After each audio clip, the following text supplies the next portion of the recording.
comments. The chat is going crazy. Say it's not funny. I'm ruining lives here. It's like, I know it's true. You're never going to hear that song. You're never going to feel good about it ever again.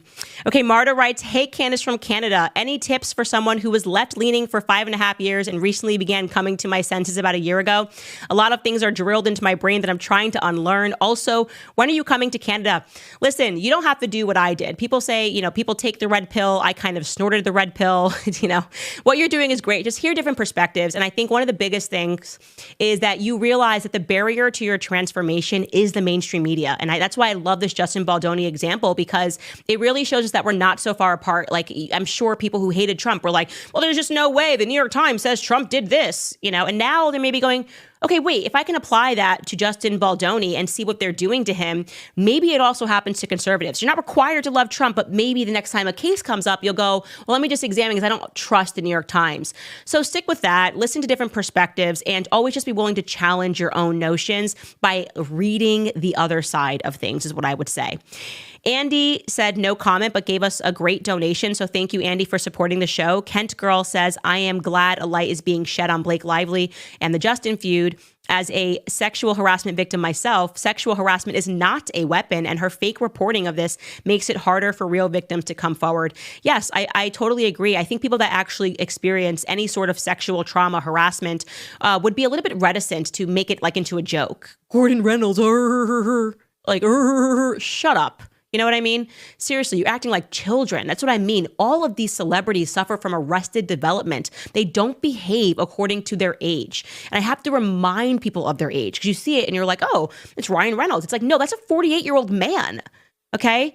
He is basically 17 years away from being able to get a discount at IHOP, the senior discount. He is closer to the senior discount. Okay? It's like we just need to put things into perspective. And they behave that way because they're treated that way by assistants and people fawning over them all the time and not just telling them no.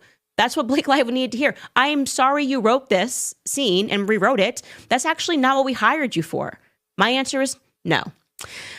Kim Pruitt writes, I love you, Candace from Tennessee. Whoop, whoop. Shouldn't Ryan face legal repercussions for writing the rooftop scene during the writer's strike?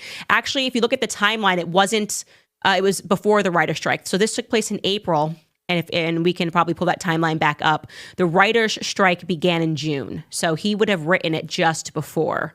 And so, yeah, otherwise he would have probably faced consequences. But again, nobody knew he was writing it. And you can see that in the lawsuit because the studio exec heads are like, what is this? After she says it on the red carpet, they're like angry. And they're like, why weren't we told that Ryan wrote this? This is like a major problem. There's legal issues. Like we don't have a contract out to him. And everyone's going, we didn't know. Like she said, you're the first person to find out because she literally told a random E! News reporter first. Haley writes, Candace, we would love to see you doing media in the White House. Have you seen what Caroline Leavitt said about their media chair opening? Praying for a healthy pregnancy. God bless. I am happy in Tennessee and we just sold our place in DC. So we are out of there at the moment. And like I said, I like culture and politics. And so I don't want to feel squeezed into one corner only. But I wish Caroline Leavitt the best. I'm sure she's doing a fantastic job. Mr. Joker writes, 8 years ago, there was a viral fan video of Deadpool visiting Logan's grave. Very similar to the opening of Deadpool and Wolverine. I will have to check that out. I'm not a Deadpool stan. I think it's kind of like, I don't know. Guys like it, I guess, think it's funny. The anti-hero theme. It's not really for me. I like things that are a little bit more complex and require a little more skill than Ryan throwing a temper tantrum against a guy who he perceives as someone that he can bury because he's not fighting back. That's the worst part of this. Just the most egregious part is that Ryan did this as a true bully, basically finding a person who can't stand up to him or won't stand up to him. And when he feels confident that that's the relationship established, he takes advantage to make himself feel bigger. No one put up a fight here. He would never do this to most men because he would just get boxed in the face. And he knows that. So he's like, let me find the small guy. It's like the person that picks on the super nerdy, geeky guy who just like comes in and wants to do his homework. And he doesn't want to fight you. And so you just go over and you're just like, yeah, what's up, punk? It's like, you're not tough for bullying Justin Baldoni. You're the weakest person in the entire world. I'm going to add Ryan to my list. You know what list I'm talking about, but I can't say it on YouTube or I'm going to get banned. But you know the list. Zelensky's on the list. Now Ryan Reynolds is on the list. I think it'd be funny if he got beat up by a girl.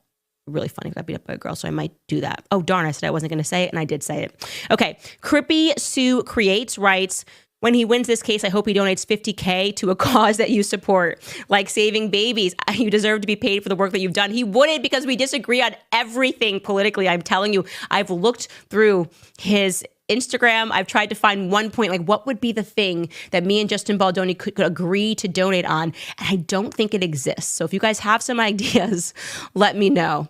Let me know. Maybe he can just donate to my podcast. That would be nice. How about just a nice donation to my podcast like you guys are doing here?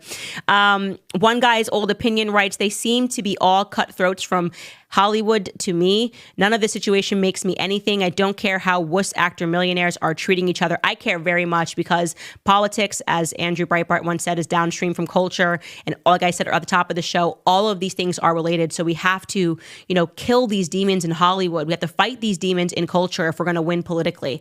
And that's my belief. Naisha Molina writes, I would love to have a conversation with you, a young mother of 4. I have a 13-year-old son, 8 to 11-year-old daughters, and an 18-month-old daughter. I won't vaccinate, and the Cincinnati Children is very aggressive about vaccines. I actually covered the Cincinnati Children's Hospital, ironically, about vaccines on my episode. I can't remember what number it is, but again, that's all dropping tomorrow on CandaceOwens.com. So look out for that, and you will probably get an answer to your question, because they were extremely aggressive in Ohio, and they send people to your front door, like CPS to your front door. And I had some people that were sharing stories about that, and I got questions about it. Belle Eve writes, gross, gross, gross, from Justin's groveling voicemail, yes, to Blake's red carpet lies and Tay's immoral influence. I'm nauseated. Thank you for the dive into T Swift's involvement. I knew there was more. I just have questions. I'm not trying to get killed by T Swift bands, but I do have questions. And lastly, Haley Palmas writes, Candace, can you do a deep dive into MLK and Rosa Parks? Yeah, let me help you. They killed him. Okay.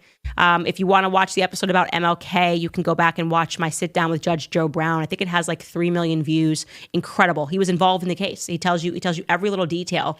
So I wasn't exactly waiting for the MLK files to get declassified by Trump, because I had Judge Joe Brown, who worked on the case, and told me exactly what kind of gun the FBI used allegedly.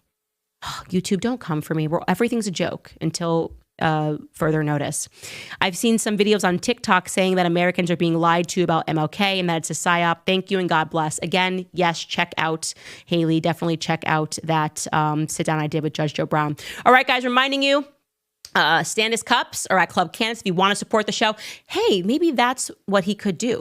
Justin Baldoni could go to clubcandace.com and buy tons of Candace cups and just give them out. But no, he wouldn't, because it says everything is fake and gay. And he would be like, no, that's not nice. And he wouldn't do it. He'd say that hurts someone's feelings. I'm trying to find something, guys. I'm really trying to find something. Maybe he can just give them away to people that do like the show and think it's funny. I don't know. Anyways, Justin Baldoni, call me up, hit me up. We will find a middle ground. I like yoga. Feels like something. Feels like a starting point. We'll see. We'll see where that goes. Tomorrow, exciting day. CandaceOwens.com. We are going to be launching A Shot in the Dark. We have the Emmanuel Macron series, which is coming out on Friday. Most of it is going to be on CandaceOwens.com, because YouTube will come for me quickly if I get into this series on YouTube. But we will be starting the series on YouTube, meaning that I will just kind of give you guys a brief background to everything that has happened and why it is relevant in America. And beyond that, though, we are just having so much fun. Really, this has just been just the best year already, and it's only January. So you guys, we will